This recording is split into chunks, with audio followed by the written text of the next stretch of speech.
আপনি আমার উত্তর দেন। আপনি কি ডাক্তার নি? আমি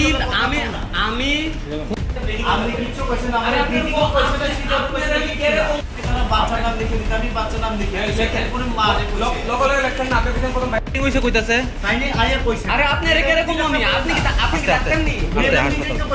আরে হসপিটালে নিয়ে আসলাম, আমার বাচ্চার দেখাতাম, তো বাচ্চার নামটা লিখতেছে। তারপরে আমি ভাবছি যে আমার বউরও দেখাই দেবো, বউরও একটু ব্লিডিং হইতেছে। তখন গেছি লেখানোর লিগা। তারপরে তাই একজন স্বাস্থ্যকর্মী লেখে আর কি, তাই নাম হয়তো বা সমরদা বর্মা। তাই নিয়ে কইতেছে এখন হইতো না, এরা এখানে না, এরা আউটডোরে যাও। আউটডোরে আমি কেটে দেখাবো, আউটডোরে হারের ডাক্তার কইছে, নতুন একজন কি ট্রাইবেল জানি তাই নিয়ে। আমি এখানে ম্যাডাম আছে, যেহেতু একজন মহিলার কথাটা কইতে পারবো ভালোভাবে, তাই লিগে আমি এই কারণে আমি যাইতে পারছি। নাহলে তো অনেক স্যার আছে, অমূল্য দেববর্মা আছে, এরপর এই আমরা দেবাই শাহ, তাইনটা দেখাইতে পারতাম আমি। বাচ্চার বয়স কত? বাচ্চা বয়স আছে 50 দিন। মানে মিসবিহেভিয়ার করছে না?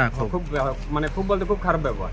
কিরকম খারাপ ব্যবহার করছে? ওই তো মানে নাম উল্লেখ তো না, তাই নেই দেখবো তো ম্যাডামে তো আগে মানে তাই তো দ্বিতীয় তাই রিসিপ্টটা তাই লেখতেই রাজি না নামটা।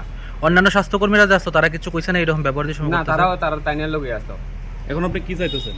আমি চাইতেছি যাতে এমন ব্যবহারটা যাতে অন্য কেউ যাতে না পায়, যাতে যেহেতু একটা ইমার্জেন্সি ভিতরে প্রত্যেকটা লোকে যেন ভালো একটা পরিষেবা পায়। এই কোন জায়গাটা? এটা খোয়াই হসপিটাল।